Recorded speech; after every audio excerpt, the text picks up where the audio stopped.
Fans of Tudor history are probably aware that there is a new Netflix docudrama out about Anne Boleyn. It was released on the 23rd of November and is called Blood, Sex and Royalty.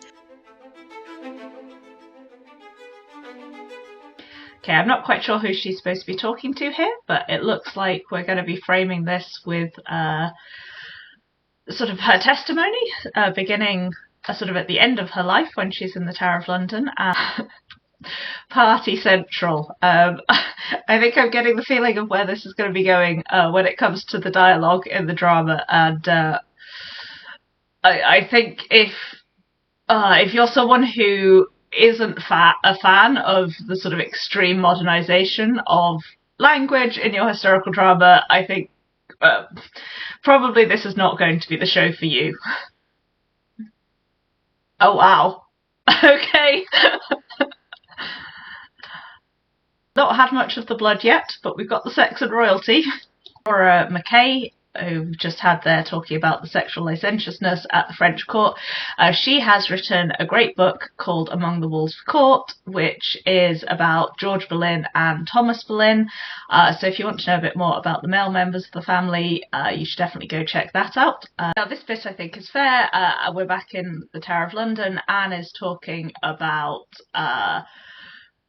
husbands who cheat on their wives, husbands who control their wives, husbands who gamble, and there's quite a few examples that I can think of amongst the Tudor nobility. $20 million. Yep, I think this is fair. The Boleyns as the up-and-coming sort of rising through diplomacy, also through good marriages. So we've got Thomas Boleyn here about greeting his daughter. Thomas Boleyn marries Elizabeth Howard. She is the one of the daughters of Thomas Howard, the second Duke of Norfolk, by his first wife, Elizabeth Tilney. Obviously it's a good marriage, but we shouldn't underplay here Thomas's own talents as a diplomat. He's a skilled linguist. He is involved in a lot of diplomatic missions in this early sort of period of the 16th century. Okay, so we're having a first interaction here between Henry VIII and Anne Boleyn on the basis of her laughing at him when he's defeated in the wrestling by Francis I. This, I think, is made up. Not to say that they didn't encounter each other at the Field of the Cloth of Gold. Obviously, we do know that they were both there. She's there on the French side. He obviously is there as King of England. So it is plausible that they would have come across each other. They would have noticed each other. But this particular dialogue and interaction is made up for the show. Okay, so I haven't talked about this yet, but I'm going to have to address the hair pieces that they're wearing and the hairstyles that they've got, and what that's to do with is the complete lack of hoods.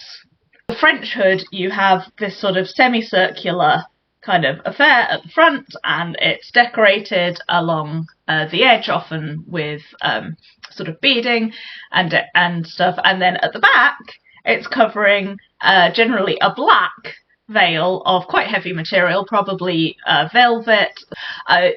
They might have worn a coif, so a sort of linen cap over the top.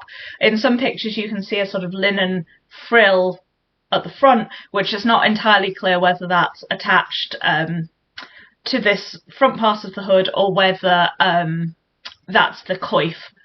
But the point in all of this is that the hair is covered and it's tied up, and you don't get this look of what looks basically like a headband. Hever Castle, lovely castle, you should go visit it if you can. The historians and the curators at the castle, Owen Emerson and Kate McCaffrey, have been doing quite a lot of research recently into Anne Boleyn. They had an exhibition this summer just gone about becoming Anne, and I think they're planning some more exhibitions and publications in the future. So if Hever Castle and Anne Boleyn is something you're interested in, keep an eye out on those two. Okay, so they've made a big deal about Anne Boleyn sort of intelligence, her education, her sort of time in France, Marguerite of Angoulême, and she's reading and she's learning, and then now she is the stroppy love-struck teenager who's saying, what's more important than love, and am I grounded? Not entirely sure about that portrayal of her. That comment that we just had Anne Boleyn make of respecting Catherine of Howard for commanding an army on horseback while pregnant, Aragon as regent was involved in organising an army which was due to march up to the north of England to help defend against the Scots who had attacked. They get to Bedford, and that's when they hear that the smaller sort of army put together out of the northern lords and landowners commanded by Thomas Howard, the then Earl of Surrey, so Anne Boleyn's grandfather by her mother, he has beaten the Scots at the Battle of Flodden. He's killed King James IV of Scotland. Okay, so we've got Thomas Wyatt coming up a few times here. That's sort of relevant because he comes up again around the time of Anne Boleyn's fall. He's not one of the men who's ultimately executed for treason for having an affair with her, but he is arrested at the time. He is interrogated, and he probably survives mainly because he has a good connection with Thomas Cromwell. Well, uh-oh. I'm going to have to look up to see whether this really happened. I would kind of love it if it did. This whole Thomas Wyatt producing Anne's necklace and implying to Henry VIII that he has already, been successful in his pursuit of Anne. Like this scene. I mean, obviously, it's going to be fictionalised. We don't know much about what was said in private meetings between Henry and Anne, but I like the ominous music and the lighting and this discussion around trust and whether you can trust Henry VIII. I think we've got another little bit of foreshadowing going on here. We've got this close relationship between Anne and George being shown. And I think it's good here they're not going down the route of incest, which, most people agree now is entirely made up in order to convict them.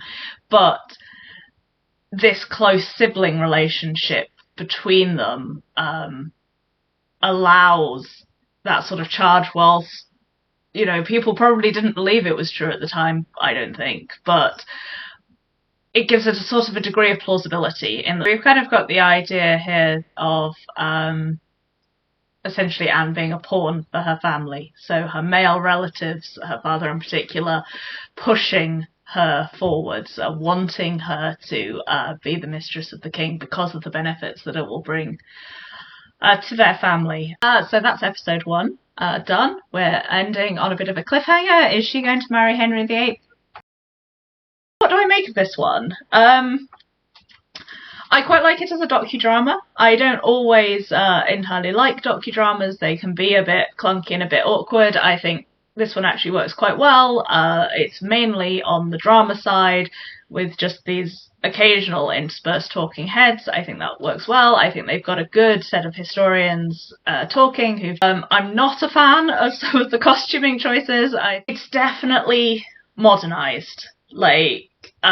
The way that they talk, the language that they're using, they're very much trying to take, I guess, the spirit of what's going on, the spirit of how the royal court is, the spirit of the relationship between Anne and Henry, and take it away from the historic language that can feel quite alien and turn it into modern language that maybe audiences who are less familiar with kind of the original text or with the Tudors will find relatable. It's kind of similar, obviously, to what they did with Six, the musical.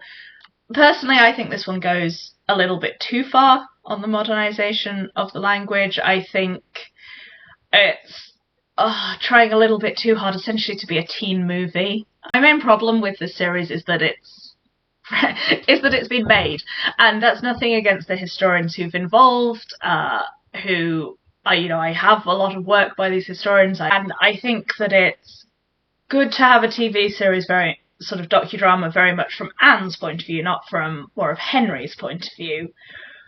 But in terms of TV and the TV output that we have about the Tudors, I find it a bit disappointing that they've gone with yet another Anne Boleyn series. We have so many takes on Anne out there, and I think that's to the detriment of other interesting historical figures and other interesting women who haven't had the same coverage over time. I feel that we're just missing out on so much by this insistence that we go over the one individual that people know will sell well. And so I would like it if we could see a story of someone else. I don't know. Maybe you have your favourite historical figure that you would like to see a docudrama about.